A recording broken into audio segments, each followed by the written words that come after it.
been making music ever since the crack boom. Country rap tunes. Coming down. Country rap tunes. Gotta have guitars and a lot of backbone. Come to the South once, I bet you'll be back soon. Coming down. Country rap tunes. Coming down. Country rap tunes.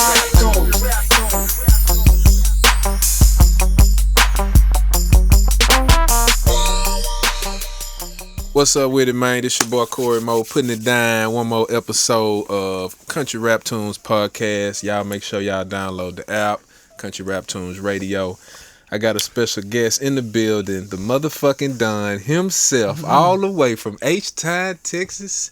The motherfucking 713 vet. Oh, yes, sir. Lil Keke is in the building. I'm in here. I'm in here. Know what I'm talking about? What's up, old self-made looking ass boy? You know what it is. This day one shit right here. What's good?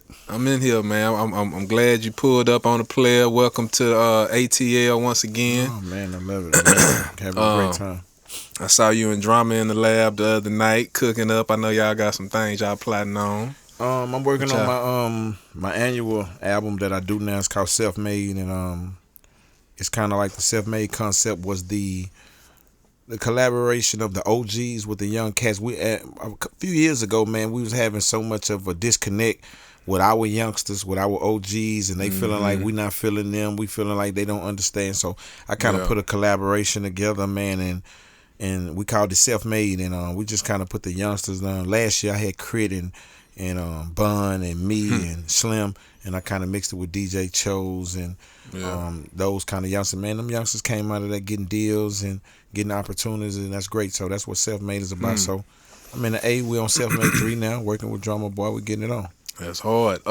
Question, man. So who actually inspired you to start rapping way back in the beginning? It's funny you say that. I'm glad you said that because right now we doing 10 albums in 10 days.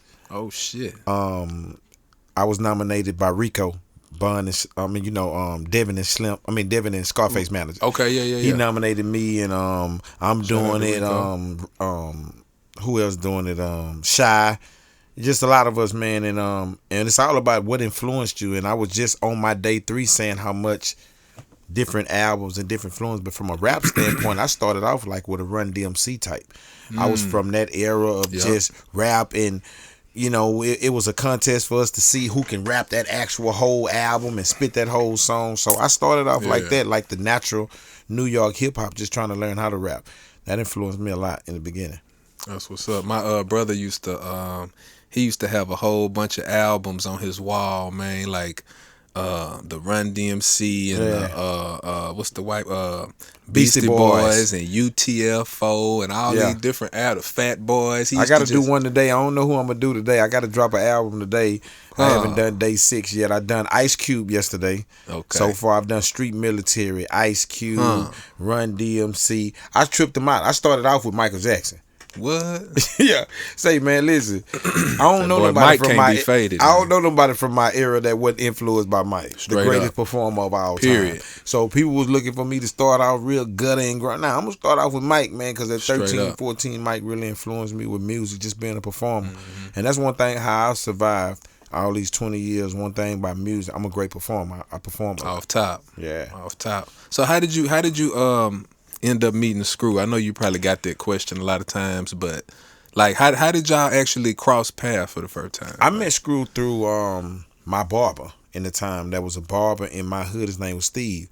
And Steve was cutting all kind of designs, and he had Ninja Turtles and all kinds of. I actually was one of the ones that had a Ninja Turtle in my head. So, you know what I'm saying? He was doing all these designs. And Screw used to get his hair cut by Steve. And, man, Screw wasn't that big at this time. What I mean by as far as not city populated, not even really hood populated. He had a section of people who knew a lot about him and whatever, which my barber was one. And my barber was kind of like, Steve cut his hair, and Steve one of the first tapes that I heard of Screw with Steve and rapping on it. And Steve tape was real big in our neighborhood. And I was like, man, I want to be heard in the hood like this, you know what I'm saying? So I went to Steve on, man, the next time you go to Screw House, I want to go, you know what I'm saying? Which a lot of us wanted to go, but he actually took me. And that was on my first run across Screw through my barber. Yeah, that's all. And that's like 9293. Damn, that's hard. That's damn 992. That was way back 923. before. Damn, that shit was before Big Mike and them did. That's before all of that. Man. You know what I'm saying? That's before Ghetto Boys. That's before. So 92. That's same year UGK come out with what you call it? What is Pocket Full of Stones? Pocket Full. I think it was Tell me something good first. Tell me something good first. Around 92, Damn. 93. Yeah, all these was on screw tapes. We heard all that. You know what I'm saying? Like. UGK was real instrumental for us as far as Pimp C and Bun B because they were the ones who actually gave us the thought process that we could do a tape. You know, like for a long time we was at Screwhouse and doing that, and we was just like, we can't really train. We ain't gonna really do a tape though. You know what I'm saying? Like we just doing, you know, some freestyles and tripping, but Pimp C and Bun B, they actually, you know, they got something you can actually buy it. You know what I'm saying? So that gave us the motivation to get that done. Yeah. Yeah, that nigga Pimp used to always talk about it was a different feeling to bust that plastic on that tape and bust the plastic on them albums. It was just a different feeling.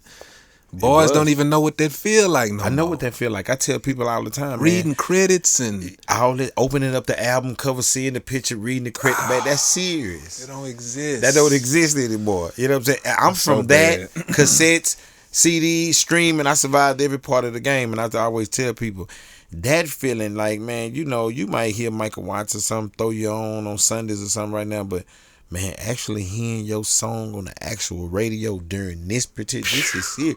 Man, this is damn near like the 5 Heartbeats where they heard it in the room. You know, we feeling like that. Straight you up. know what I'm saying? So Straight it's been up. a long time, man, and just surviving this shit has been crazy. Straight up. I had read that you received a award from Barack Obama a couple years ago. Tell me what that was all about. I had missed out. Barack on that. Obama was giving out different lifetime achievement awards to different people for different things, man. Different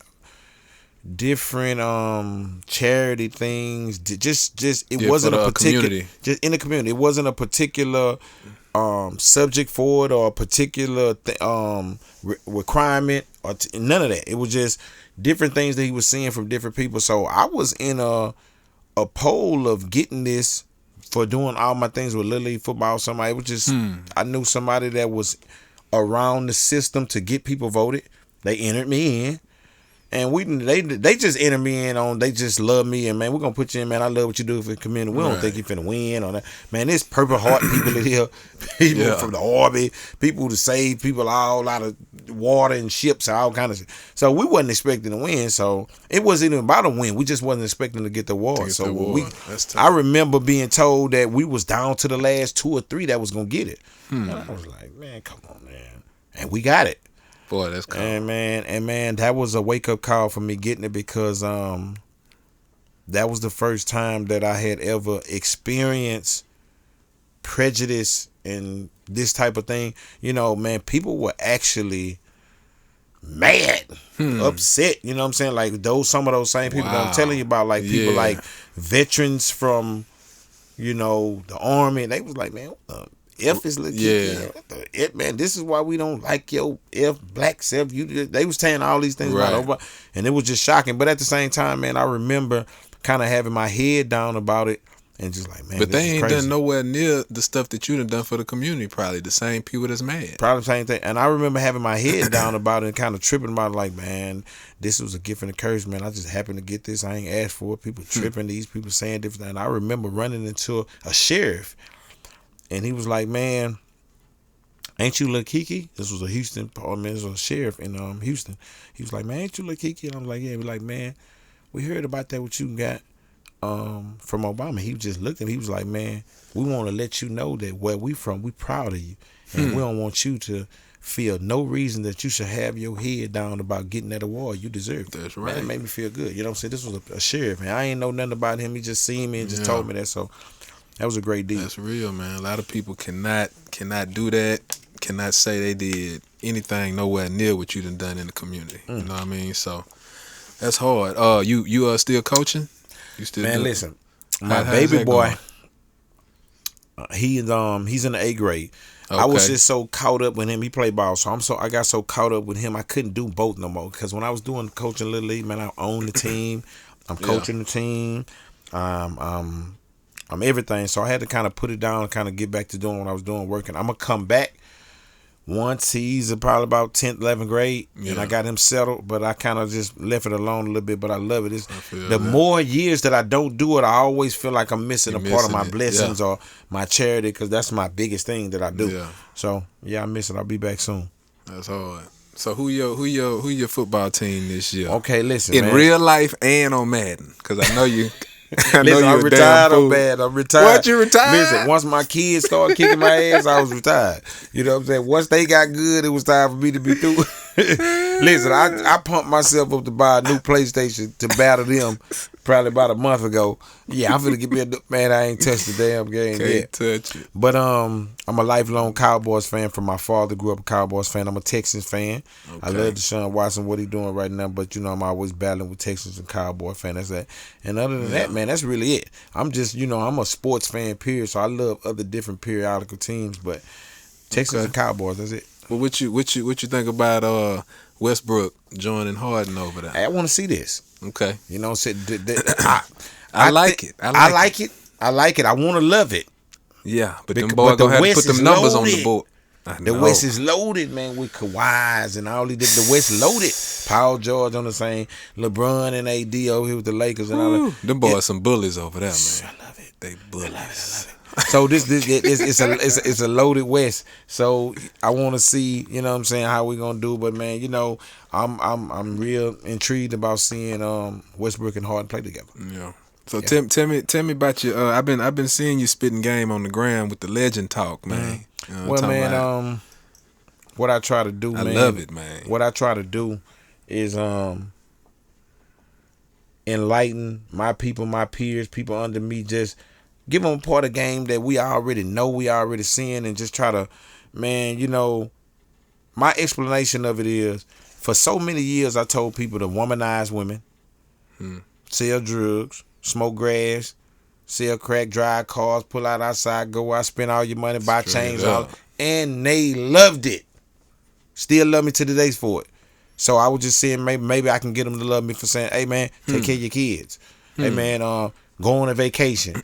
Hey man, stop worrying about what everybody got to say about you. And my thing is, one of the concepts of Legend Talk is why do people, the only information that you are willing to accept or willing to receive is from somebody that you think rich. If you catch the rich person on Instagram talking, you ready to buy his book, his podcast, everything. He could have inherited the money. Somebody could have gave it to him. He could have won the lottery last week and everything, but you ready to follow him. But the man on the corner could just be having a hard time, but he got plenty of wisdom. He know everything. He been through all kinds of things. He's been married. He been in the service. He's a lifelong. You don't want to hear shit he got to say. So my thing with Legend Talk is just bridging the gap between, man, listen, this just any type of information, anything that can, man, I'm just trying to drive people to be positive, and Legend Talk is a motivational handbook that I'm getting ready to come out with. So I promote it as much as I can, man, and just trying to be positive, man. Legend Talk, man, that's what it is. Well, everybody a part of the Country Rap Tunes community is gonna go pick that up. Yes, sir. Legend Talk, man. So it's rocking. We got the shirts, we got the hats with Selfmade 713. Everything is online, but we working on the Selfmade713.com, right? Without the E, Selfmade713.com, man. 713 is my thing. I'm a part of Houston culture. I built it. I got my own day in the city, 713 day, July 13th. And I wanted to just spread a different vibe to my fans about who I am and what I was. So I came up with Selfmade because it's about me. Before I can blame anybody, look for help, do anything, I had to figure me out and what I was about myself, what kind of work, my attitude, and who I want to do. So that's my definition of self-made. Not that I didn't need help or I didn't need anybody to do anything for. I done it all by myself, but what I had to do for myself, stop blaming, start paying attention more, start working hard more, start doing different things that I had to do for myself in order to get things done. Self-made. That's real. Yes, that's real. Shit. Let me see. A couple more questions for you, man.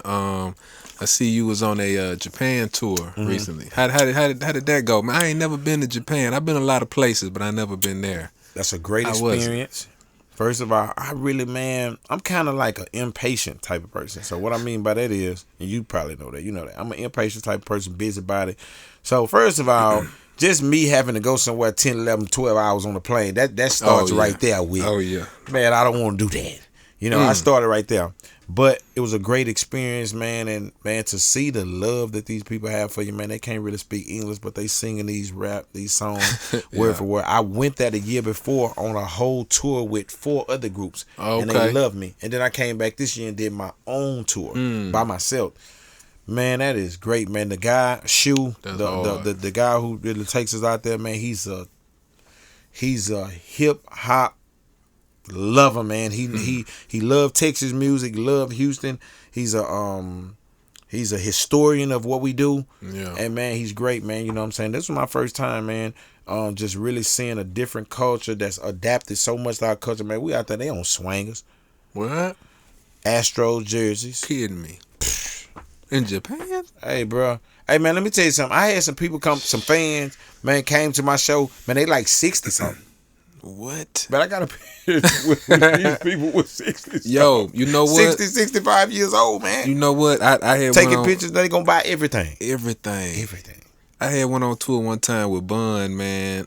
We had went to Europe. We did like the Finland, Norway, the Denmark, the whole little run. Yeah. And I was backstage right before the show, and I was just looking at the walls, and I saw Zero, Devin the Dude, like they some serious diehard fans, bro. Sir. Be knowing boys' songs. Yes. Paul Wall, I'm like, nigga, we in Denmark. Yeah. And those people call me for those tours every time. It's just all about, you know what? I've been called for the Denmark, Finland tour, the whole thing. It's all about getting with the right promoter that's gonna take you on the right run. The one that does Devin the Dude, he's called me twice. We just haven't put it together yet. I've had other because you get so many people that call you just on something. We want to bring you here, but when you going that far, you got to be organized. Great. Now the dude that we do from Japan, I wouldn't advise. No, he's great. Yeah. You know, he got the culture. He know what he doing. He got the rental car set. Man, he's so great where till he flies here, come get you. He gonna fly back with you. Oh yeah. He gonna do. Man, this man is got so much hospitality for us. You know what I'm saying? So that be my thing. Like I got all kind of offers to do the other countries. I just haven't found the right host that I wanted, to go over there, man. Because you got to be over there a week or so. Yeah, straight up. Far. That's real. All right, well, shit, man. Let me see. Okay, the last question, man. What's your favorite country rap tune of all time? My favorite country rap tune of all time would have to be "A Choosy Lover." Never fuck without a rubber. Okay, then. Hey, listen. I ain't mad at that. I love Pimpin' and Run on that, and because that kind of. Man, I love y'all relationship and what he represent right there. And for him to come home and put that song together with Andre 3000, and that's a big representation for country rap to him. Because one thing about him, he always wanted to stress to them, man, this ain't no hip hop, this country rap. Off top. I'm a country rap nigga. Off top. That boy love you to death too, boy. I know he love you to death.